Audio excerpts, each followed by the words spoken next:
সেইখিনি মনোযোগ দি পঢ়িলেহে পিতৃ মাতৃয়ে ভাবি থকা সন্তানজন হৈ আমি সেই অফিচাৰ সেই ডাঙৰ চাকৰিটো পৰম পদটো লাভ কৰিব পাৰিম। ঠিক তেনেধৰণে শাস্ত্ৰই কৈছে যে হুয়া এক শৰণ যিজনে শুনে, যিজনে একৰণীয়া হৈ কৃষ্ণৰ কথা পঢ়িব পৰম পদ পোৱাটো ধ্ৰুৱ ক্ষেত্ৰ। ভাগৱতে সিদ্ধান্ত এয়া বৈকুণ্ঠৰ শাস্ত্ৰয়ামি পৰম সুখে সংসাৰিক কৰি কৃপা প্ৰচাৰিলা সুখে।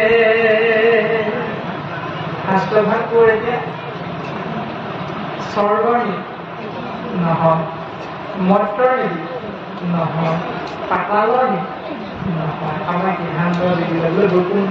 শাস্ত্ৰভাগ কৰ ভাগৱত শাস্ত্ৰ উত্তৰ দিলে বৈকুণ্ঠ। এই বৈকুণ্ঠলৈ যোৱাৰ পথটো বৈকুণ্ঠৰ শাস্ত্ৰভাগীহে দিব।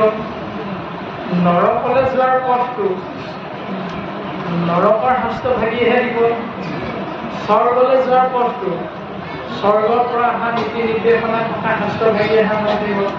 আমি যিহেতু জীৱাত্মাবিলাক বৈকুণ্ঠৰ পৰা আহিছো, গতিকে আমি আকৌ যাব লাগিব বৈকুণ্ঠলৈ। সেইকাৰণে বৈকুণ্ঠলৈ যোৱা পথটো মহাভাৰততে আমাক দিছে। বৈকুণ্ঠৰ শাস্ত্ৰ আমি পৰম উৎসুকে কোনে ক'লে?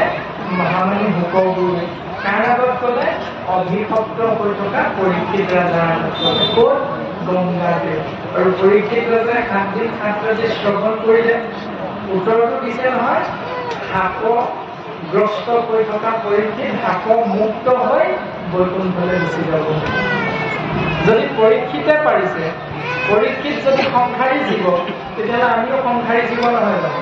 এই সংসাৰত আমিও সংসাৰ ধৰ্ম পালন কৰি বৰ্তি আছো।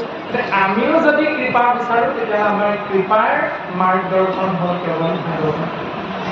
এই কথাটো আমাৰ সুন্দৰভাৱে দৰ্শন কৰিছে।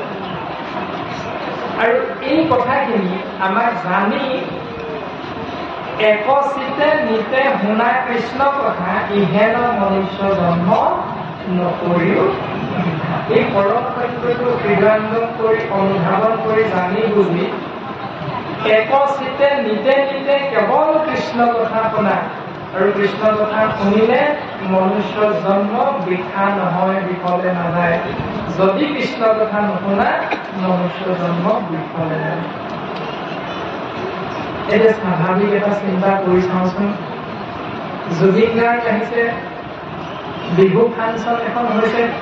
আমি বিহু ফাংচনখন চাই থাকোঁতে জুবিন গাৰ্গৰ গানত মতলীয়া হৈ থাকোঁতে থাকোঁতে ৰাতি 3-3:30 মান বজাত ঘৰলৈ উভতিছোঁ। আৰু উভতি আহোঁতে নিজৰ গাঁওখন নিজৰ ঘৰটো পাহৰি থাকিলোঁ। ইমানেই ফাংচনত মতলীয়া হৈ থাকিলোঁ, ইমানেই আনন্দ।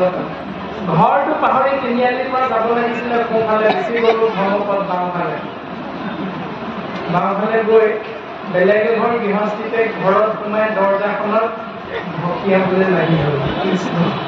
3:30 বজাত দৰজাখনত ঢকিয়ালে, ঘটং ঘাটাং কৰিলে। সেই গৃহস্থিৰ ব্যক্তিসকল উঠি আপোনাক মোক আন্ধাৰে আন্ধাৰে কি কৰিব পাৰে? চুৰ বুলি বান্ধি নথবানে? নেমাৰিবানে? এইটো স্বাভাৱিক, মাৰিবই। ঠিক তেনেকৈ এই সংসাৰখনলৈ আহি এই সংসাৰখনত ধন জন পুত্ৰ ভাৰ্যা আদি আসক্তি হৈ কৃষ্ণ নামলৈ পৃথিৱী যদি এইবিলাকে দৰাব বুলি এইখিনিৰ মাজতে মজি থাকি বৈকুণ্ঠৰ পৰা যে আহিছিলো বাটটো যদি পাহৰি নৰকৰ পথটোৱে গতি কৰোঁ, নৰকত কি হ'ব আপোনাৰ অৱস্থা? জানেই নহয় নৰকত কি কি শাস্তি দিয়ে? সেইবিলাক তাৰমানে নিজৰ ঘৰলৈ নগৈ লোকৰ ঘৰলৈ গ'লে ৰাতি 3:30 বজাত আপোনাক যে চুৰ বুলি বান্ধি থব, মৰিয়াব।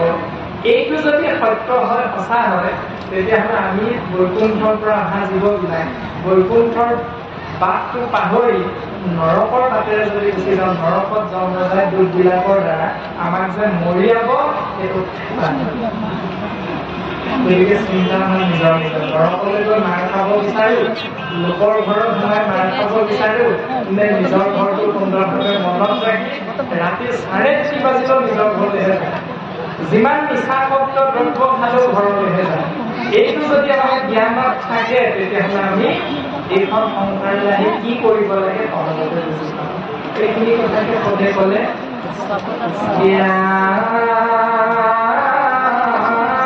বিজুলী চমক যেন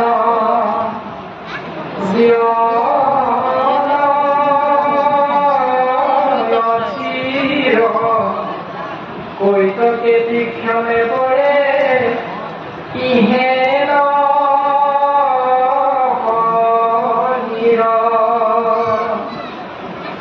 কাহানিকে মৰিম কোনোবাই আমি ক'ব পাৰিম কথা কৈ থাকোঁতে প্ৰাণজিত নামৰ শৰীৰটোৰ পৰা জীৱাত্মা ওলাই যাব পাৰে।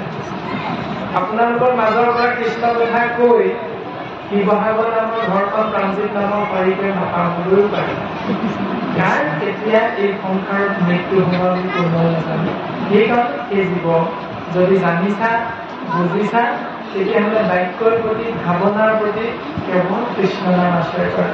বোলে বা কৃষ্ণ ভালে আছে, লায়কসকল ভালে আছে নে কৃষ্ণ বোলে প্ৰভুজনাই প্ৰভুৰ কৃপাত সকলোখিনি মংগলে আছে বোলে আপোনাৰ খবৰ একা আদি ধৰণে যদি আমি কথা বাৰ্তা আলোচনা মাধ্যমেৰে জীৱন অতিবাহিত কৰিবলৈ চেষ্টা কৰোঁ কোৱাজনৰো মংগল শ্ৰৱণ কৰাজনৰো মংগল হয়। এইটো শাস্ত্ৰই কৈছে। গতিকে আমি শাস্ত্ৰৰ সিদ্ধান্ত অনুসৰি এই নীতি নিয়মৰ মাজেৰে জীৱন গৃহস্থী ধৰ্ম পালন কৰিবলৈ প্ৰত্যেকে চেষ্টা কৰিবৰ বাবে গুৰুজনাই আমাক প্ৰদান কৰিছে। প্ৰাণবন্ধু কৃষ্ণৰ চৰণে দিয়া চিত্ত কৃষ্ণ গুণ নাম ইকে পৰলোক বিত্ত। বিত্ত মানে হ'ল ধন। এতিয়া আমি তাৰ পাছত দৌৰো মহাত্মা গান্ধী মাৰ্কা থকা কাগজবিলাক আমি ৰাতিপুৱা শুই উঠাৰ পৰা দৌৰো। আৰু এইটো কেলে দৌৰো আমি ইয়াৰ পাছত কাৰণ ইয়াৰ লগত মনুষ্য জীৱনৰ এটা বস্তু জড়িত হৈ আছে। বস্তুটো হ'ল সুখ। কোনোবাই দুখ বিচাৰো আজি ৰাতিপুৱা ঘৰৰ পৰা আহোঁতে ইয়ালৈ দুখ বিচাৰি আহিছে প্ৰত্যেকে আমি এটা বস্তু বিচাৰি আহিছো সেইটো হ'ল সুখ। যাওঁতে লৈ যাব পাৰিম নাই নাজানো কিন্তু আহোঁতে আমি বিচাৰি আহিছো সুখ। শাস্ত্ৰৰ মাধ্যমেৰে চিন্তা কৰিলে বুজি পাম। সুখ সুখ বুলি